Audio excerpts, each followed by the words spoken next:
สวัสดีจ้าสวัสดีท่านผู้ชมทุกท่านนี่เป็นผลการออกรางวัลหวยฮาน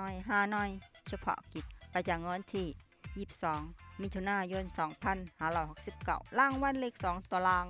เลขที่ออก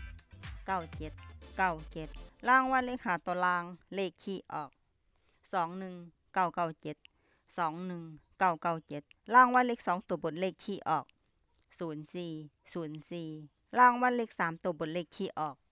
804รางวัลเลข5ตัวเลขที่ออก86804นี่ก็เป็นผลออกรางวัลหวยฮานอยเฉพาะกิจประจำวันที่22มิถุนายน2569ขอให้โชคดีมีชัยถูกหวยฮานอยเฉพาะกิจได้รับเงินกันทุกคนเด้อจ้าฝากไว้ในเด้อจ้าซับสไครบ์กดติดตามและเป็นกำลังใจขอขอบคุณทุกท่านที่เข้ามารับชมและรับฟังแล้วมาพบกันใหม่ในผลการออกหวยฮานอยในเวลา 17:30 นาทีในฮานอย